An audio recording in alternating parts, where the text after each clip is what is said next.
जय हिंद एवरीवन। पिछले लेक्चर्स में हम इंटीग्रल डोमेन्स एंड फील्ड के बारे में पढ़ चुके हैं विथ एग्जांपल्स। आज के लेक्चर में हम फील्ड एंड इंटीग्रल डोमेन से रिलेटेड एक इम्पॉर्टेंट थ्योरम जो है उसके बारे में पढ़ेंगे।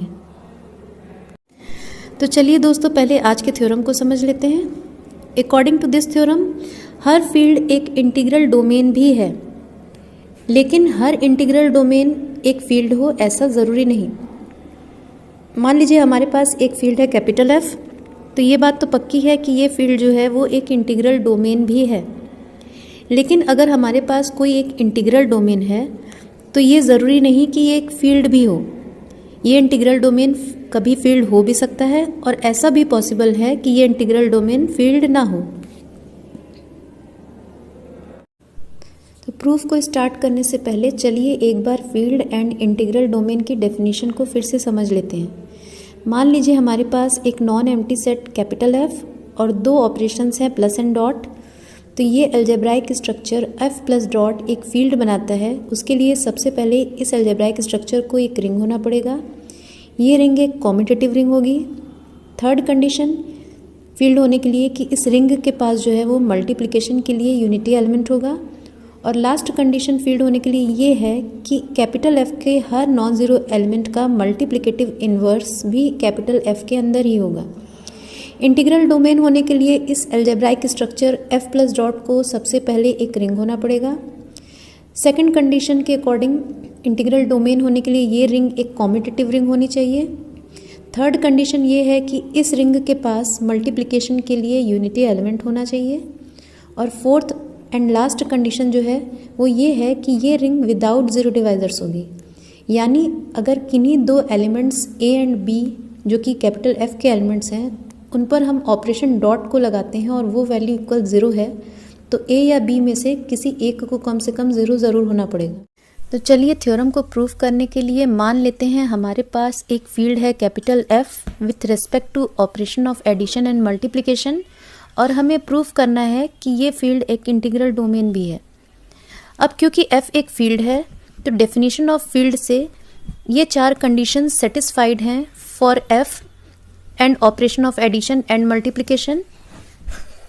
अब ये प्रूफ करने के लिए कि ये फील्ड f जो है एक इंटीग्रल डोमेन भी है, हमें प्रूफ करना होगा कि f इन चार कंडीशंस को भी सेटिस्फाई करता है for operation of addition and multiplication according to definition of integral domain. ये प्रूफ करने के लिए कि फील्ड f एक इंटीग्रल डोमेन है, हमें conditions ID1, ID2, ID3 and ID4 को प्रूफ करके दिखाना है। हम देखते हैं conditions ID1, ID2 and ID3 जो है वो ऑलरेडी सेटिस्फाइड हैं। इन्हें हमें प्रूफ करके दिखाने की ज़रूरत नहीं है क्योंकि ये सेम वही कंडीशंस हैं जो फील्ड f में सेटिस्फाइड हैं by conditions F1, F2 and F3। तो बच जाता है केवल कंडीशन ID4 को प्रूफ करके दिखाना। तो चलिए इस कंडीशन को भी प्रूफ करके देख कंडीशन ID4 को भी प्रूफ करके देख लेते हैं, जिसके लिए हमें कंडीशन F4 ऑफ फील्ड की ज़रूरत पड़ने वाली है। मान लिया हमने कोई दो एलिमेंट्स लिए A and B of field F such that A dot B की value equal zero element of the field है, और एलिमेंट A जो हमने लिया वो नॉन ज़ीरो एलिमेंट है फील्ड F का। अब क्योंकि f एक फील्ड है तो हर नॉन ज़ीरो एलिमेंट a के लिए उसका मल्टीप्लिकेटिव इन्वर्स यानी a इन्वर्स भी हमें फील्ड f के अंदर ही मिलेगा by condition F4। So a dot b equal zero implies a inverse dot a dot b in bracket equal a inverse dot zero. Next step में associative property के कारण हमें मिलता है a inverse dot a in bracket dot b equal zero. ये right hand side में हमें zero इसलिए मिला क्योंकि हम जानते हैं किसी भी रिंग के अंदर a dot zero equal zero होता है। ये रिजल्ट ऑलरेडी प्रूव्ड है। ओके, और यहाँ पर a इन्वर्स जो है वो भी एक एलिमेंट है फील्ड f का जो कि एक रिंग भी है। नेक्स्ट स्टेप में हमें मिला e dot b equal zero, क्योंकि कोई भी एलिमेंट जब अपने मल्टीप्लिकेटिव इन्वर्स के संग आता है विथ ऑपरेशन ऑफ मल्टीप्लिकेशन तो हमें आइडेंटिटी e मिलती है। और इसके बाद हमें मिलता है b इक्वल ज़ीरो, क्योंकि e डॉट b की वैल्यू b के इक्वल होती है। ओके, तो हमने देखा कि जब भी हम कोई दो एलिमेंट लेते हैं फील्ड f के, जहाँ पर एक हमने एलिमेंट नॉन ज़ीरो लिया a और इन दो एलिमेंट्स का प्रोडक्ट अगर ज़ीरो है तो बी को ज़ीरो होना ही पड़ेगा क्योंकि ए हमने नॉन ज़ीरो लिया था। ठीक, ऐसे ही अगर हम सिमिलरली दो एलिमेंट्स ए एंड बी लेते हैं फील्ड एफ के, जहाँ पर ए डॉट बी की वैल्यू इक्वल ज़ीरो है और B not equal to zero है, तो इस केस में हमें ए इक्वल ज़ीरो ही मिलने वाला है। यानी अगर दो एलिमेंट्स फील्ड के हैं और उनका प्रोडक्ट ज़ीरो है तो उनमें से किन्हीं एक का ज़ीरो होना एकदम ज़रूरी है।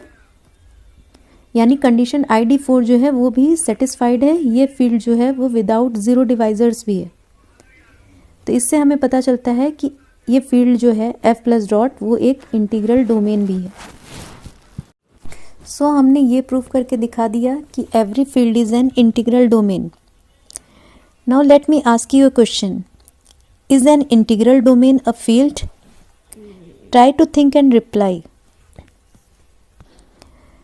The answer is no. Every integral domain is not necessarily a field. Her integral domain एक फील्ड हो ऐसा ज़रूरी नहीं। ये कभी एक फील्ड हो भी सकता है और कभी फील्ड नहीं भी हो सकता। चलिए इस बात को एक एग्जाम्पल के ज़रिए समझ लेते हैं।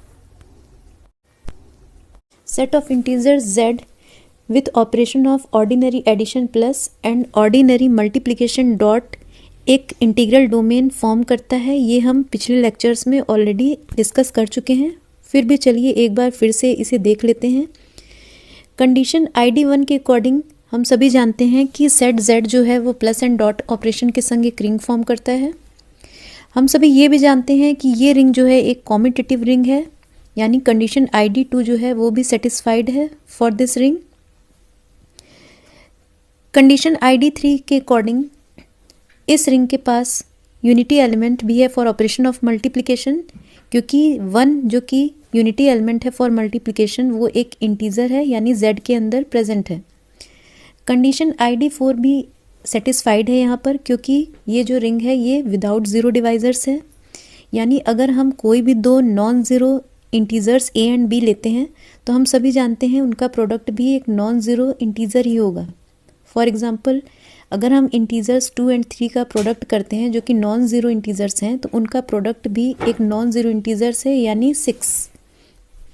ठीक, तो हमें रिजल्ट में एक नॉन ज़ीरो इंटीजर ही मिलता है। यानी z प्लस डॉट जो है वो एग्जाम्पल है एक इंटीग्रल डोमेन का, लेकिन ये एक फील्ड नहीं है। चलिए देखते हैं कैसे ये एक फील्ड नहीं है। फील्ड की कंडीशन F4 जो है वो सेटिस्फाइड नहीं है by this integral domain. Condition F4 के अकॉर्डिंग अगर हम कोई भी नॉन ज़ीरो एलिमेंट लेते हैं z के अंदर, जैसे कि a, तो उसका मल्टीप्लिकेटिव इन्वर्स 1/a भी z के अंदर मिलना चाहिए, लेकिन ऐसा होता नहीं। फॉर एग्ज़ाम्पल, अगर हमने इंटीज़र 3 लिया तो उसका मल्टीप्लिकेटिव इन्वर्स है 1/3, जो कि हम जानते हैं इंटीज़र नहीं है, यानी z के अंदर प्रेजेंट नहीं है। इनफैक्ट z के पास केवल दो एलिमेंट्स 1 एंड -1 के मल्टीप्लिकेटिव इन्वर्सेस प्रेजेंट हैं। क्योंकि z अपने सारे नॉन ज़ीरो एलिमेंट के मल्टीप्लिकेटिव इन्वर्सेस को नहीं कंटेन करता, कंडीशन F4 जो फील्ड की है वो सेटिस्फाइड नहीं है by this integral domain z, और हम कह सकते हैं कि z जो है वो एक फील्ड नहीं है, जबकि ये एक इंटीग्रल डोमेन है। चलिए अब set of rational numbers Q की बात करते हैं, जो operation of ordinary addition and multiplication के संग एक इंटीग्रल डोमेन फॉर्म करता है। चलिए देखते हैं ये कैसे इंटीग्रल डोमेन्स की कंडीशंस को सेटिस्फाई करता है। सबसे पहले कंडीशन ID1, हम सभी जानते हैं कि Q जो है वो प्लस एंड डॉट ऑपरेशन के संग एक रिंग फॉर्म करता है। कंडीशन ID2 भी सेटिस्फाइड है, क्योंकि ये रिंग जो है वो एक कॉम्यूटेटिव रिंग है, मतलब a dot b equal b dot a for any two rational numbers a and b in Q। ये रिंग कंडीशन ID3 को भी सेटिस्फाई करती है, यानी ये रिंग जो है वो रिंग विथ यूनिटी है। ऑपरेशन ऑफ मल्टीप्लिकेशन के लिए जो यूनिटी एलिमेंट 1 है वो भी Q के अंदर प्रेजेंट है। कंडीशन ID4 भी सेटिस्फाइड है, यानी ये रिंग जो है वो विदाउट ज़ीरो डिवाइजर्स है। हम कोई भी दो नॉन ज़ीरो रैशनल नंबर्स अगर लेते हैं तो उनका प्रोडक्ट भी एक नॉन ज़ीरो रैशनल नंबर ही होगा।